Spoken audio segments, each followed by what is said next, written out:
माऊलीने विचारलं, तुम्ही माझं वर्णन केलं कृपाळू सज्जन, ठीक आहे, पण तुम्हाला मागायचं काय, काय बोलायचं आहे तुम्हाला, कशा करता तुम्ही आलेत? तुम्ही वारीला आलेत मला माहिती आहे, पण निमित्त काय आहे, काय कारण आहे? त्यावेळेस म्हणतात, कृपावंती केले संते कल्पांती सरेना, तुम्ही माझ्यावरती कृपा करा. काय कृपा करा? पांडुरंग परमात्माचा माझा परिचय आहे, पण मला आता माझं 42 वर्ष वय झालं आहे आणि मला आता जगामध्ये जगायचं नाहीये, जगण्यासारखं काही शिल्लक राहिलं नाहीये. मी माझं कार्य परिपूर्ण केलेलं आहे. आलो याची कारण अशी, कोणत्या कारणाने आम्ही आलो होतो? येथे उपकारासाठी आले घरच्या वैकुंठी.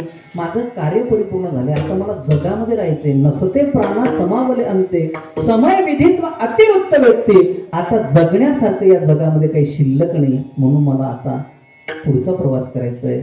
आता मला जगायचं नाहीये, म्हणून तुम्ही आठवण करून द्या. आठवण तुम्ही द्यावी पांडुरंगा.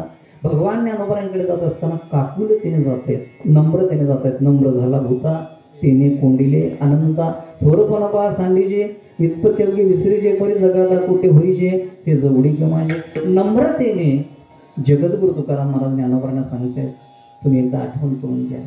समजा एखाद्या म्हातारीचं वय 105 झालं, व्हायला पाहिजे 105, 100 सेंचुरीच्या वरती गेली तर घरचे लोक काय म्हणतात? देव विसरून गेला वाटतं, आठवण करून द्या असं म्हणतात ना.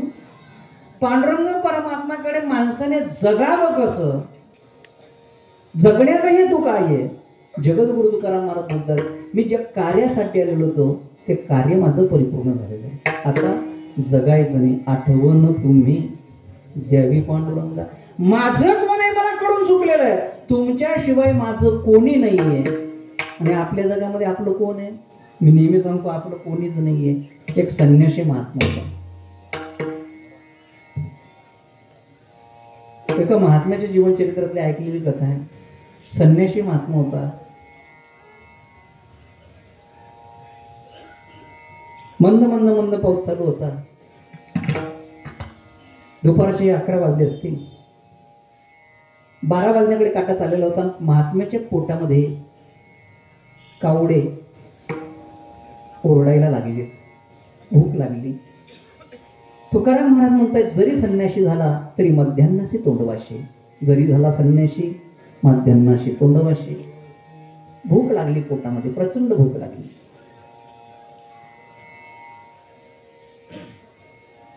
मुंगाच्या डाळीची भजी उतरत होती आणि बाजूलाच गावराणी तुपातली इमारती जिलेबी उतरत होती. तोंडाला पाणी सुटलं.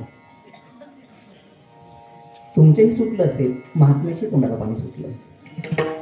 महात्म्याला ती जिलेबीकडे पाहिलं, भजीकडे पाहिलं. महाराजांच्या महात्म्याच्या पोटामध्ये भूकच लागलेली होती. आमच्या भाऊंसारखेच वारकरी विचारायचे, हॉटेल मालक होते. महात्म्याकडे पाहिलं, महात्मांजी भूक लागली, या हॉटेलमध्ये या. बसण्याकरता खुर्ची दिली. वेटरला सांगितलं, अरे महात्म्याने करता गरम भजी आणि गरम जिलेबी आणजा. महात्मा म्हणायला लागला, तुम्ही बोलवतायत, आनंद वाटला, पण भगवे कपडे परिधान केलेले आहेत, खिसाच नाहीये, तुमच्याकडे पैसे कोण मागतायत, या हॉटेल आपलं समजा. बसवलं, गरम भजी गरम जिलेबी दिली. महात्म्याने ईश्वराकडे पाहिलं, गरम भजी तोंडामध्ये टाकल्याबरोबर ईश्वराचे आभार मानलेत. आज तुझं नामचिंतन करतोय म्हणून मला गरम गरम खाण्याकरता मिळतंय. भजी आणि जिलेबी खाल्ली, पाणी पिलं, तृप्तीचा ढेकर दिला. ईश्वराकडे पुढे पुन्हा पाहिलं आणि महात्मा त्या हॉटेल मालकाला म्हणायला लागलं, धन्यवाद, तुम्ही आज मला खाऊ घातलं. निघाला महात्मा. महात्मा आपल्या मस्तीमध्ये नाचायला लागला. मुझे मेरी मस्ती कहा लेके आई. महात्मा मस्तीमध्ये नाचायला लागला. नाचता नाचता नुकतंच लग्न होऊन 2च महिने झालेले होते.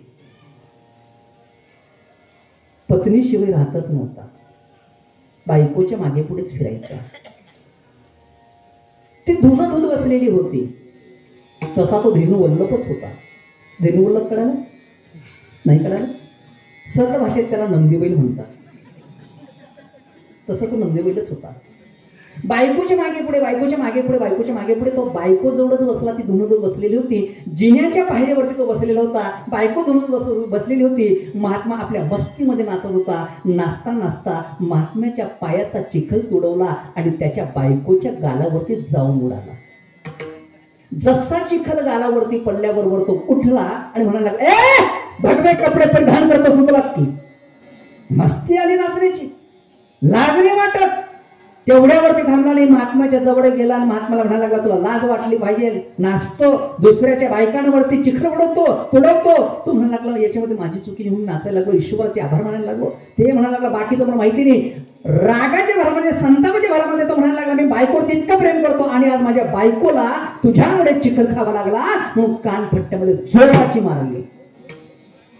महात्माने गरम गरम चापट खाल्ल्याबरोबर ईश्वराचे आभार मानले. मगाशी गरम भजी खाऊ घातलीस, आता गरम चापट खाऊ घातलीस. ईश्वराचे आभार मानले. तिथून तो निघाला ग्रहस्थ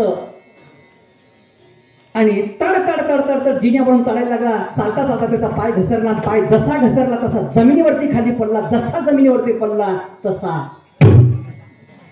गतप्राण झाला. लोक जमा झाले. महात्म्याला म्हणायला लागले, महात्मा थांबा जरा. तुम्ही फक्त त्याने तुमच्या एक कानफट्ट्यामध्ये मारली तर तुम्ही त्याला मारून टाकलं, शाप दिला, तुम्हाला लाज वाटली पाहिजे. महात्मा म्हणायला लागला, मी शाप नाही दिला हो, मी तर ईश्वराकडे पाहिले, ईश्वराचे आभार मानले.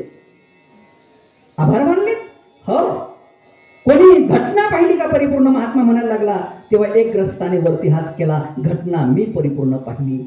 विचारलं, काय घटना पाहिली? त्यावेळेस तो ग्रहस्थ म्हणायला लागला, महात्मन तुम्हाला भूक लागलेली होती, तुम्ही हॉटेल जवळ थांबलात. त्यावेळेस हॉटेलच्या मालकाने तुम्हाला बोलवलं, गरम भजी आणि गरम जिलेबी तुम्ही जेव्हा खायला लागले तेव्हा तुम्ही आकाशाकडे पाहिलं, ईश्वराचे आभार मानले. बरोबर. तिथून तुमचे भजे आणि जिलेबी खाल्ल्यानंतर तृप्तीचा ढेकर दिला. तिथून तुम्ही नाचायला लागले, ईश्वराचे आभार मानायला लागले. नाचता नाचता तुमच्या पायाचा चिखल तुडवला आणि तो तिच्या पत्नीच्या अंगावरती गालावरती उडवला. उडाल्याबरोबर तो तुमच्याजवळ आला, शिवीगाळ करायला लागला. तेवढ्यावरती नाही थांबला, तुमच्या कानफट्ट्यात मारली. बोलता बोलता बोलून गेला, माझ्या बायकोवरती मी जीवापाड प्रेम करतो 2 महिन्यापासून, लग्न झालं तेव्हापासून, आणि तिला तो आज नाराज केलं म्हणून तुमच्या कानफट्ट्यात त्याने मारली. तुम्ही ईश्वराचे आभार मानले. ही घटना मी पूर्ण पाहिली. महात्मा म्हणायला लागला, घटना काय पाहिली? बायकोवरती 2 महिन्यापासून जीवापाड प्रेम करतो, ज्याच्या करता 20 वर्षापासून संसार सोडलाय, तो माझ्यावरती किती प्रेम करत असला पाहिजे, तो कसा सहन करीन कानफट्ट्यात मारले. आपल्या जीवनामध्ये जर ईश्वरा करता किंवा संतान करता किंवा देवा करता सर्वस्व अर्पण केलं ना, तर त्याच्याशिवाय आपलं कोणी नाहीये. आणि तेच पद्धत जगद्गुरु तुकाराम महाराज बोलतायत की माझ्या जीवनामध्ये तुमच्याशिवाय कोणी नाहीये, मी कसा आहे. अभंगाचं 30 अनाथ